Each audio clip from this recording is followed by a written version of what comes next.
todos los presentes. Mi nombre es Daniela Ramírez de la Hoz y hago parte del Semillero de Derecho Público y Evolución del Estado de la Universidad Sergio Arboleda, Seccional Santa Marta. En esta mañana quiero presentarles el avance de un proyecto de investigación al cual he denominado Análisis Jurídico del Tratamiento de los Datos Personales en la implementación del Legal Tech en Colombia, el cual he desarrollado junto con mi docente Andrea Rodríguez Fernández. Con la aparición de una pandemia como lo es la COVID-19, se ha acelerado todo el proceso de transformación digital, obligando a todos los sistemas a trasladarse a las plataformas virtuales. Esto porque su forma de prevención consiste justamente en evitar el contacto físico, modificando así nuestra forma de vida, la forma en la que aprendemos, la forma en la que compramos, la forma en la que nos relacionamos, pero también la forma en la que trabajamos. Es por eso que la abogacía, a pesar de no ser un campo que ha desarrollado ampliamente el uso de las herramientas tecnológicas, se ha esforzado por implementar proyectos de transformación digital. Dentro de estos encontramos la Legal Tech. La Legal Tech es el uso de las herramientas tecnológicas para la prestación de los servicios legales.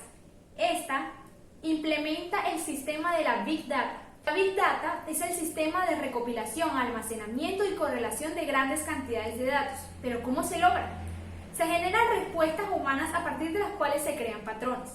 Después, con estos patrones se generan hipótesis y finalmente con las hipótesis podemos dar respuesta a aquellas incógnitas de las cuales no se había encontrado una.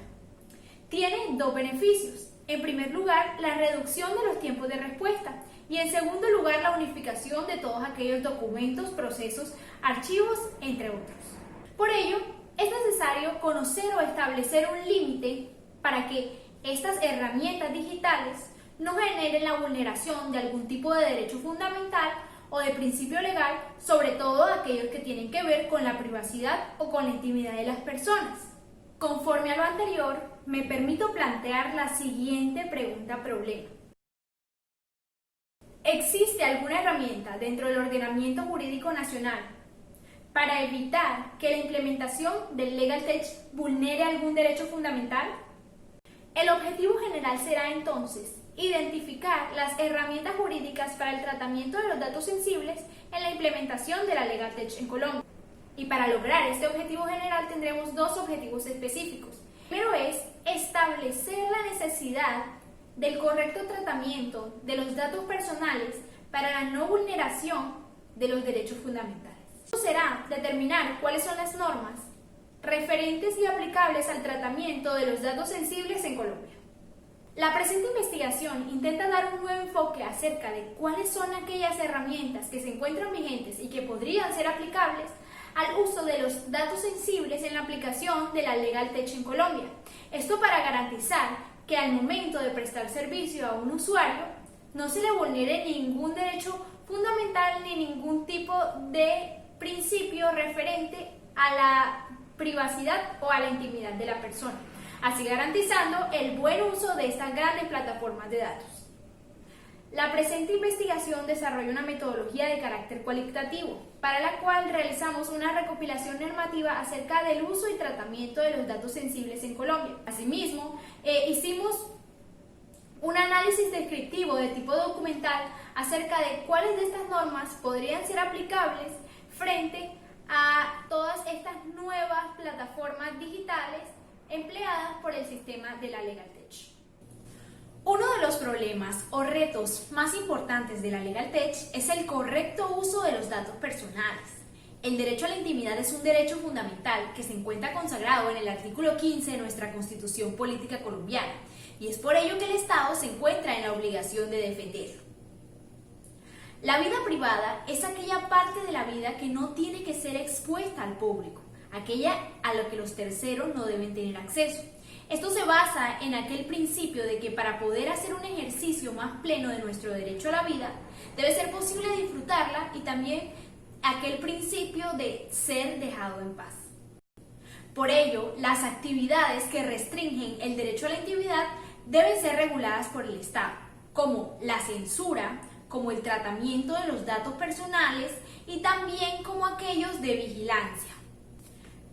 Anteriormente se consideraba que la mejor forma de protección de los datos personales era mediante un consentimiento a través de una autorización previa hecha por el titular del derecho. Actualmente nosotros sabemos que es imposible que se pueda requerir una autorización al titular del derecho, dado que los motores de búsqueda, sus algoritmos, pueden extraer la información de cualquier base de datos o de cualquier tipo de motor de búsqueda, hasta del movimiento o el comportamiento que una persona tenga en línea. Esto implica que no solamente estos algoritmos puedan extraer datos personales, sino también datos sensibles. Los datos sensibles son aquellos que afectan la intimidad de una persona, es decir, aquellos que su indebido uso pueden traer como consecuencia la discriminación. Son aquellos que tienen contenido étnico, de origen racial o aquellos que muestran la inclinación política, religiosa, sexual, etc. de una persona. En el mundo de la Internet, estos no necesariamente pueden ser obtenidos directamente de la persona, sino que también se pueden llegar a predecir según el comportamiento que una persona tenga en sus redes sociales, en sus motores de búsqueda como YouTube, Google, Bing, etc. o cualquier movimiento que una persona haga en el mundo de la Internet. Frente a esta realidad nace una figura jurisprudencialmente creada por la sentencia T-414 de 1992 denominada el derecho al olvido o también el derecho a la caducidad. La Corte en esta sentencia se pronuncia diciendo que la información negativa de una persona no debe tener vocación de perennidad, es decir, esta información no debe permanecer en el tiempo perjudicando la imagen de esta persona.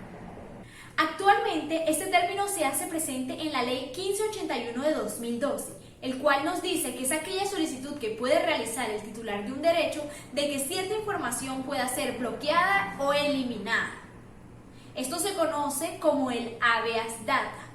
También, en otra sentencia, la cual es la 748 de 2011, nos dice que no solamente la información puede ser eliminada cuando sea mal utilizada o haya tenido un uso indebido, sino que también la persona por su propia voluntad puede decidir que esta información sea eliminada.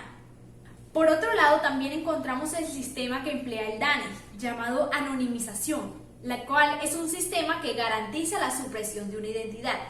Según el DANE, este se encuentra definido como aquel proceso técnico que sirve para transformar los datos individuales, ya sea de personas jurídicas o naturales, de modo que no sea posible identificar cuál fue la fuente de información, ya sea de una persona, de una empresa o de un hogar, y de esta forma se garantiza la privacidad y se conservan aquellas características meramente estadísticas. El proceso de anonimización está compuesto por 6 etapas, de las cuales en este momento voy a explicar 3. Una de ellas es el momento en el que se selecciona qué tan alto es el grado de sensibilidad que tiene la información que fue extraída directamente desde el titular. En un segundo nivel se mira qué tipo de anonimización se va a utilizar para aplicar en este caso, según el grado de sensibilidad. Y en una tercera fase se aplica este método para poder desligar completamente la información de la fuente. Una de las técnicas que ellos emplean se denomina la no perturbación de los datos. Esta técnica se emplea con el fin de suprimir ciertas partes de la información o recodificarlas para poder garantizar que no se identifique la fuente de información. Actualmente el DANE aplica este sistema de anonimización tanto a microdatos obtenidos de operaciones estadísticas como a aquellos registros administrativos de ciertas empresas. Para concluir, la Legal Tech utiliza el sistema de la Big Data. Y la Big Data se alimenta de información primaria obtenida desde las personas. Estos algoritmos pueden emplear información tanto que suba un profesional en la materia a la Internet como en el comportamiento o en el sistema de búsqueda que emplea una persona cotidiana en su diario vivir. Es por ello que muchas veces se encuentra en riesgo y no se garantiza una seguridad para la información de esta persona. Y es por esto que nuestra nueva legislación debe regular el uso de estas herramientas tecnológicas para que así no se vulnere ningún tipo de derecho fundamental o ningún principio legal. Frente a esto, entonces, nosotros podríamos llegar a postular algunas alternativas que se encuentran vigentes y que podrían llegar a ser aplicables al sistema de la Legal Tech para el buen uso y tratamiento de los datos sensibles. La primera de ellas es la autorización previa, que pese a no violentar el secreto profesional, en materia de datos informáticos o de datos virtuales, es imposible aplicarlo, puesto que no se puede determinar la procedencia de la cual estos algoritmos tomarán la información, de qué tipo de base de datos o de qué tipo de motores de búsqueda es extraída esta información. En segundo lugar, tenemos la herramienta conocida como la supresión de identidad o la anonimización, la cual permite desligar la información del titular del derecho. Y en tercer lugar, para finalizar, tenemos una tercera alternativa conocida como el derecho al olvido. Esta figura ha sido desarrollada jurisprudencialmente a lo largo de los años.